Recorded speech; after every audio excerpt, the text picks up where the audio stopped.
శ్రీమాత్రే నమ. శ్రీ గురుభ్యో నమ. ఓం శ్రీ శివాయ శంకరాయ నమ.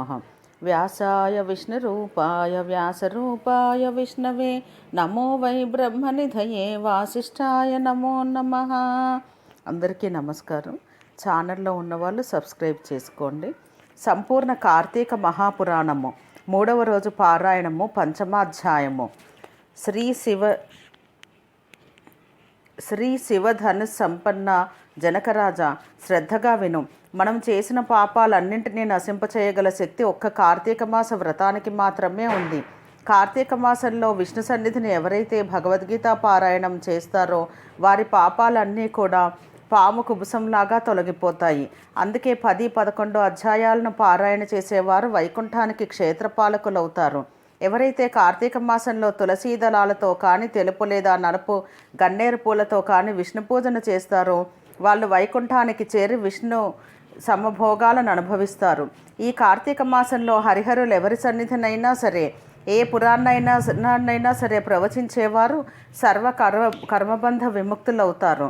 కార్తీక వనభోజనము. యహ కార్తీకే సితే వనభోజనమాచరేత్ సయాతి వైష్ణవం ధామ సర్వ పాపై ప్రముచ్యతే. కార్తీక మాస శుక్లపక్షంలో వనభోజనం చేసిన వారు పాప విముక్తులై విష్ణుధామాన్ని పొందుతారు.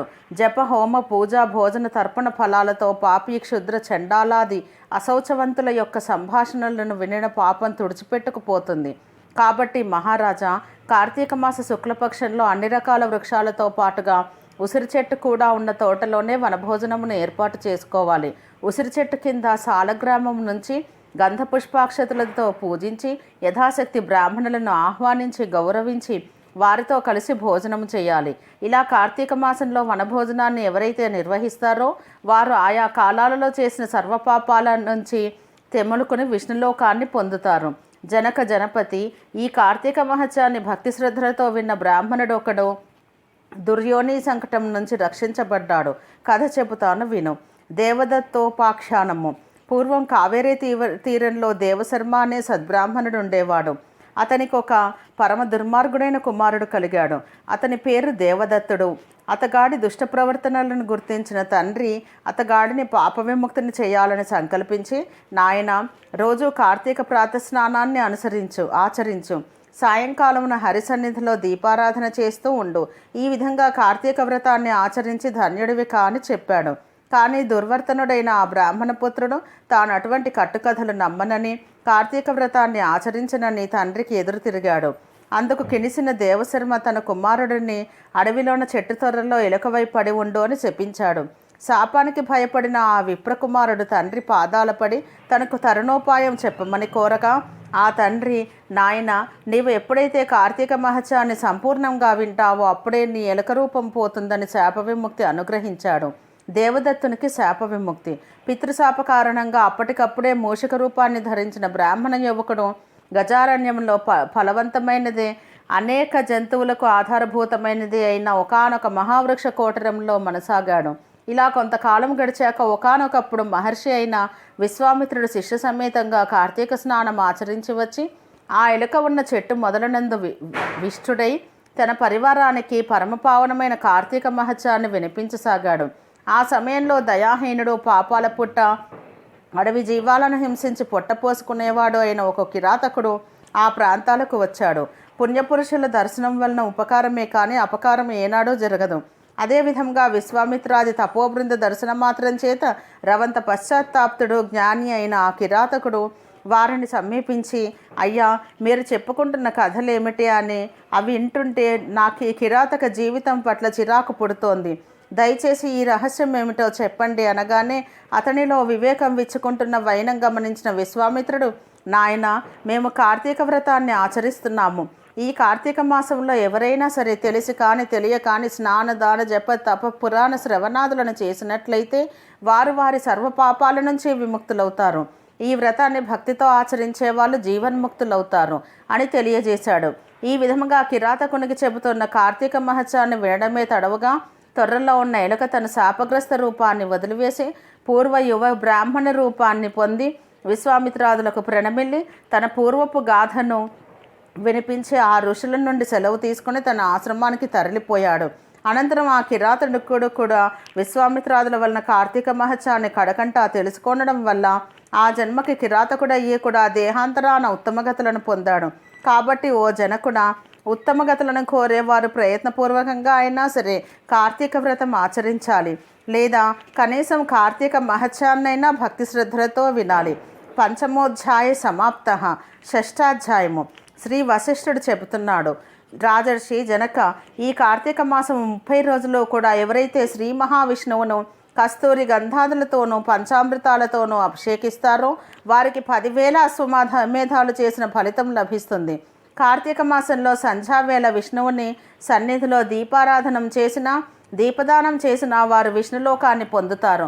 పత్తిని శుభ్రపరిచి దానితో వత్తిని చేసి బియ్యం పిండి లేక గోధుమ పిండితో ప్రమిదన చేసి ఆవునేతిని పోసి ఆ ప్రతి వత్తిని తడిపి వెలిగించి ఒకానొక సద్బ్రాహ్మణుని ఆహ్వానించి చివరి రోజున వెండి ప్రమిదను భమిడి వత్తిని చేయించి వాటిని బియ్యపు పిండి మధ్యన ఉంచి పూజా నివేదనాదులను పూర్తి చేసి బ్రాహ్మణులకు భోజనం పెట్టి అనంతరం తాము స్వయంగా దీపదాన మంత్రం సర్వజ్ఞానప్రదం దీపం సర్వసంపత్సు భావహం దీపదానం ప్రదాస్యామి కశాంతిరస్తు సదా మమ. జ్ఞానమును సంపదలను శుభములను కలిగించే దైవ దీపదానాన్ని చేస్తున్నాను. దీనివల్ల నాకు నిరంతరము శాంతి సుఖములు ఏర్పడుగాక అని చెప్పుకుంటూ పిండితో సహా ఆ దీపాన్ని బ్రాహ్మణునికి దానం చేయాలి. అలా చేసిన వారు అక్షయమైన పుణ్యాన్ని పొందుతారు. ఈ దీపదానం వలన విద్య, జ్ఞానము, ఆయుర్వృద్ధి, అనంతరము సర్వభోగాలు స్వర్గభోగాలు కలుగుతాయి. మనోవాక్కాయకృత పాపాలన్నీ సమసిపోతాయి. నిదర్శనార్థమై ఒక కథను వినిపిస్తాను, విను. లుబ్ధ వితంతువు మోక్షమందుట. పూర్వం ద్రావిడ దేశంలో ఒక అనాథ వితంతువు ఉండేది.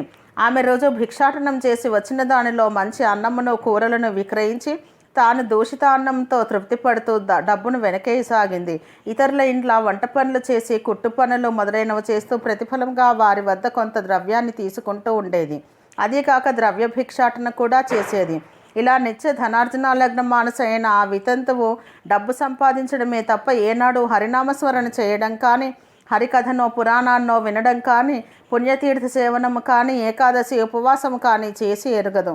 ఇటువంటి లుబ్ధురాలింటికి దైవవశాన శ్రీరంగ యాత్రికుడైన ఒక బ్రాహ్మణుడు వచ్చి ఆమె స్థితిని చూసి ఆమెకు నరకం తప్పదని గుర్తించి జాలిపడి ఆమెను మంచిదారిలో పెట్టదలిచి, ఓ అమాయకురాలా, నేను చెప్పేది శ్రద్ధగా విని ఆలోచించుకో. ఈ తోలు శరీరం వట్టి అశాశ్వతం అని తెలుసుకో. నేల, నీరు, నిప్పు, నింగి, గాలి అనే పంచభూతాత్మకమైనదే ఈ శరీరము. ఈ దేహం నశించగానే ఈ పంచభూతాలు కూడా ఇంటి కొప్పు మీద కురిసి నలుదిక్కులకు చెదిరిపోయే వాననీళ్ళలా చెదిరిపోతాయి. నీటి మీద నురుగు లాంటి నీ తనువు నిత్యము కాదు. ఇది శాశ్వతమని నమ్ముకున్నట్టయితే ఆశల అగ్నిలో పడే మిడత వలె మసి కావడమే తప్ప మేలనేది లేదు. మోహాన్ని, భ్రమలను వదిలిపెట్టు. దైవం ఒక్కడే శాశ్వతుడని, సర్వభూత దయకారుడని గుర్తించు. నిరతము హరిచరణాలనే స్మరించు. కామం అంటే కోరిక, కోపం అంటే దురాగ్రహం, భయం అంటే ఆత్మానాత్మీయ భంగత, లోభం అంటే ధన వ్యయ చింత, మోహం అంటే మమతాహంకారాలు. ఇటువంటి ఈ 6ంటిని వదిలిపెట్టు. నా మాట విని ఇక నుంచైనా కార్తీక మాసంలో ప్రాతస్నానాన్ని ఆచరించు. విష్ణుప్రీతికై భగవదర్పణంగా దీపదానము చెయ్యి. తద్వారా అనేక పాపాల నుంచి రక్షించబడతావు అని హితవు చెప్పి తన దారిని తాను వెళ్ళిపోయాడు. అతగాడి వచోమహిమ వలన ఆమెకు జ్ఞానోదయమైంది. తను చేసిన పాపాలకై చింతించింది. తాను కూడా కార్తీక వ్రతాన్ని చేయాలని సంకల్పించింది. అందుచేత ఆ సంవత్సరంలో వచ్చిన కార్తీక మాసాననే వ్రతాచరణం ప్రారంభించింది. సూర్యోదయ వేళకల్లా చన్నీల స్నానం చేసి హరిపూజ, దీపారాధనము, పిదప పురాణ శ్రవణము, ఈ విధంగా కార్తీక మాసం 4 రోజులు ఆచరించి చివరి రోజున చక్కగా బ్రాహ్మణ సమారాధన కూడా చేసినది. తక్షణమే ఆమె బంధాలు నశించిపోయినాయి. విగతాసువై విమానరూఢురాలై శాశ్వత స్వర్గభోగ సౌఖ్యాలను పొందింది. కాబట్టి రాజా, కార్తీక మాసంలో అన్నింటికంటే ప్రధానమైనది దీపదానము. తెలిసి కానీ తెలియక కానీ ఎవరైతే దీపదానం చేస్తున్నారో వారు తమ పాపాలను నశింపచేసుకున్న వారే అవుతున్నారు. దీనిని వినినా చదివినా జన్మ సంసారబంధ విముక్తులై విష్ణుభక్తి పరాయణులవుతారు. ఏవం శ్రీ స్కాంద పురాణాంతర్గత కార్తీక మహత్యే షష్ఠోధ్యాయ సమాప్త. 3వ రోజు పారాయణ సమాప్తము. ఓం సహనావవతు సహనో భునక్తు సహ వీర్యం కరవావహై. తేజస్వినావధీతమస్తు మా విద్విషావహై. ఓం శాంతి శాంతి శాంతి.